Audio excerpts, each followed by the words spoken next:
to have a duster, dust myself off. Brooms. You into brooms? Get out there and sweep. We need more sweeping going on in the world. See all that trash piling up? Gotta get up in the morning and sweep. So I'm going to sweep myself off a little bit. I want to honor this gathering and all of us, and I also want to honor the fire, Grandfather Fire.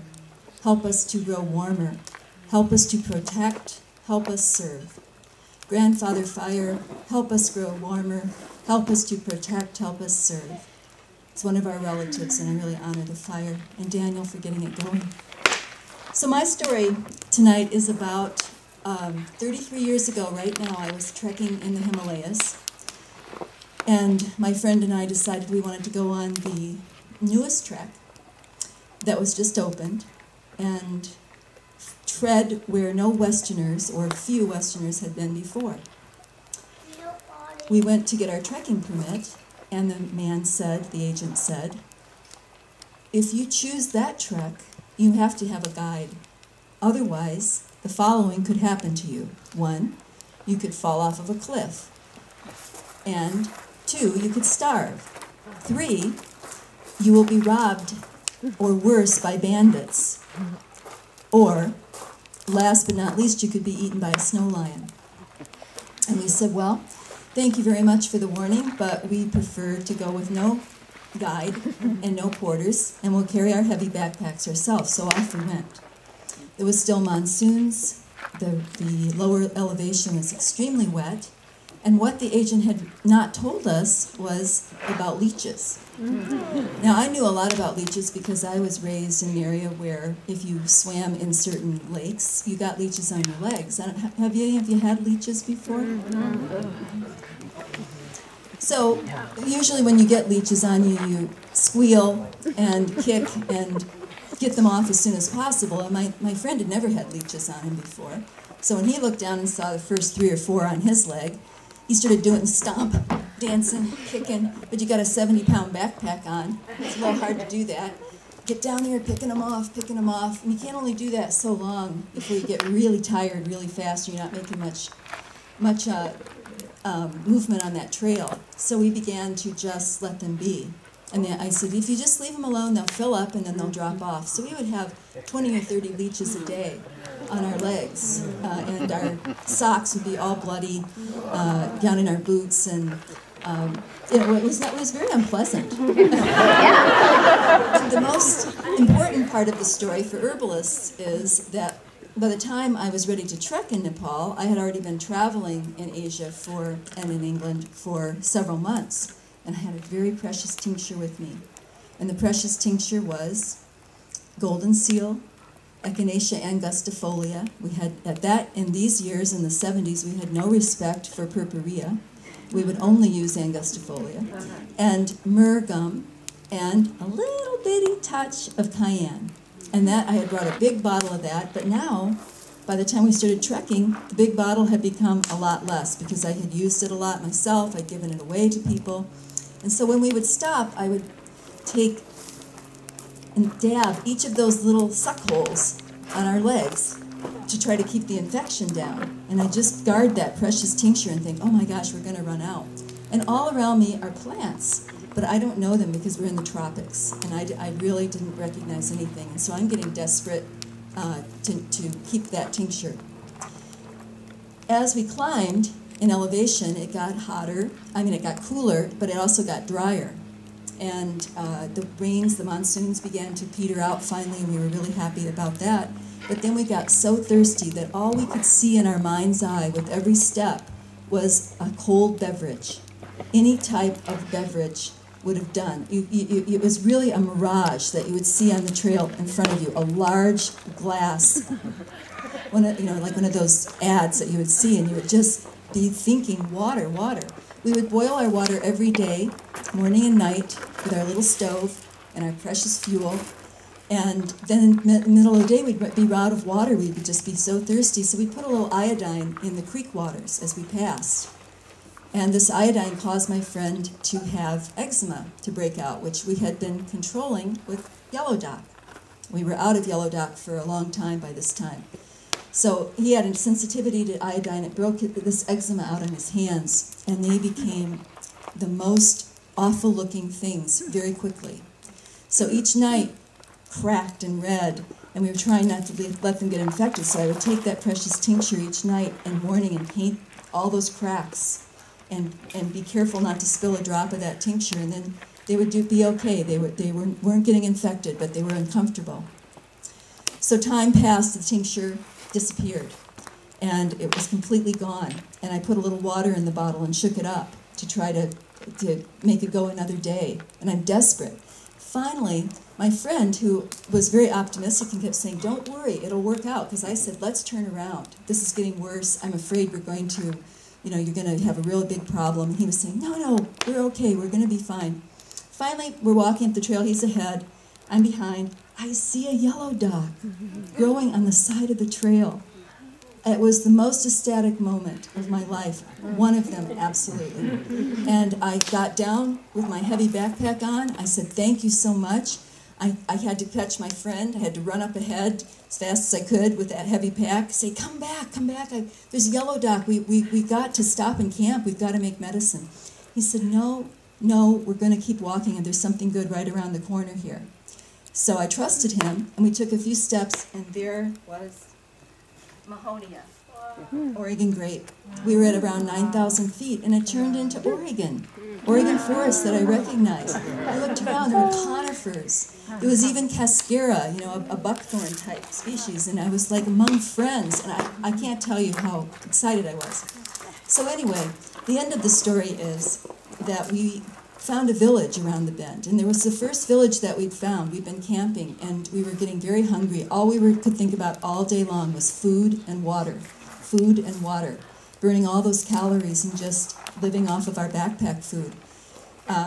Anyway, there was a nice village on the side of the river, and so we went up to people and we said, "Maha Sutna Patna." It was about the only words we knew. It means something like, "Can I sleep with you?" Or, do you have a bed for me? And people would look, and my friend's hands had grown, with the lack of the tincture, had gotten swollen, and they were like gargantua hands. I'd had to already that morning tie his boots, pack the backpacks. He couldn't use his hands anymore. They were oozing pus, and they were he had to walk like this. I'm not kidding. It was just terrifying. I thought they were going to get amputated or something. I couldn't bear it to think about it. Anyway, so we're going up to people, "Can I sleep here?" And people are going, stepping back. Finally, this very nice man approached us. We can't speak, and they aren't speaking English. And he motioned for us, and we traveled with him a little ways back in the village to this beautiful house. And he hollered, and his wife came out, and she looked us up and down. And then she looked at my friend's hands, and I pointed to them, and I had picked a yellow dock leaf, and I pointed and said that I wanted to wrap his hands, and we needed a place to be. And she pointed to the front porch, and we stayed there for 3 weeks on that front porch, camped on their porch, and she let us use the kitchen. And I went back and harvested plants. She helped. We couldn't speak, so everything was pantomime. We laughed a lot. They had 3 kids. They were my teacher. We just I would go off with them and help them do their chores, and we just pantomime. And I just spent almost all day long laughing when I wasn't making medicine. We filled up her whole house with dried plants drying. She wasn't using the Mahonia that was growing there, and so I taught her to strip the bark off and get the berberine that was there. So we made these they have beautiful drying racks already. I brought some home, shipped them home from Kathmandu.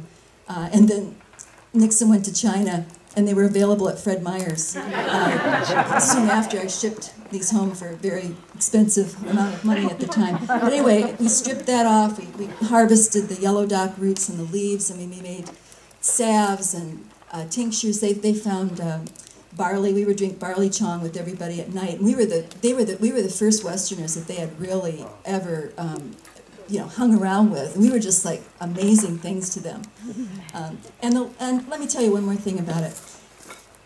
During the period where my friend's hands got so much better, and that's the other part of the story, once we started with the herbs, they just like magic began to shrink. down and heal up, and it was just so beautiful. They still looked bad, but they were just gorgeous to me. I mean, I could never saw anything so beautiful as those terrible, ugly hands.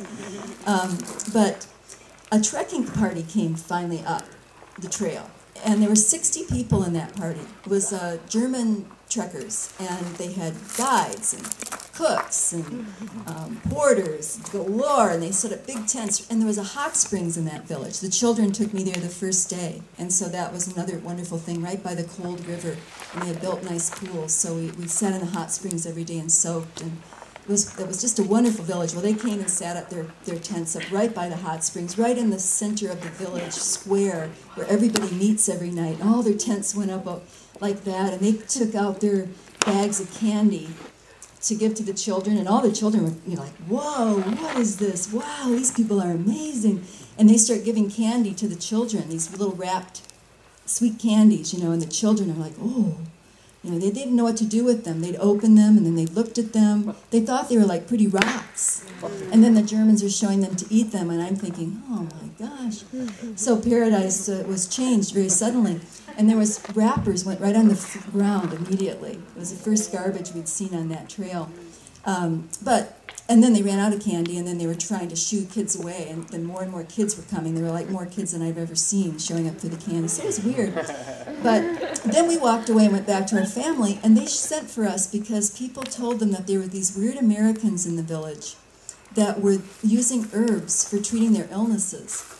One night, sitting around drinking chang, the barley beer, with people and eating little snacks, this nice man in the village brought this radius-looking tube of like Neosporin ointment that somewhere he had gotten, and he brought this and was trying to give it to my friend for his hands. There was none left in it, and it was completely blackened and dirty, and it was just so funny. But anyway, there's these Germans. They had told the German people that there were these weird Americans there. The Germans sent for us, and we didn't want to go. But we decided, because they had sent for us and the family was uncomfortable, that we would go and under obligation meet the Germans. And there were 4 doctors in the trekking party. And they wanted to see my friend's hands. And when they showed them to him, they pulled out this giant first aid kit that some porter had been carrying on his back. It's humongous. It had, you could serve thousands out of that first aid kit. And they tried to give him oral antibiotics, and they tried to give him all these antibiotic ointments. And my nice friend said, oh no, we have a pharmacy here we're just walking through, and you should come to our house and see our stores that we're making, And I didn't say a word, I just stepped back and let it all happen. So anyway, I want to honor Mahonia for its healing properties. It's very antiseptic, and I love it so much. It weaned me off of goldenseal, although I just bought a pound of goldenseal before I came to this event, so I'm not completely weaned off of it. And yellow dock, of course, Rumex, because it's so ubiquitous. And the last thing I'd say about Rumex is don't be afraid to eat the leaves. I've learned to eat them in Greece. People put them in all their pies, spanakopita. There's no spinach in a Greek village spanakopita, and women make them almost every day in the spring, and they use lemon balm and burdock and stinging nettles when they have it, and lots of yellow dock. They would go crazy here for the amount of yellow dock we have in our vicinity. So thank you so much. I also wanted to just thank Doug for that incredible inspiration. He's always amazing. It's so good to have you here in the West, Doug.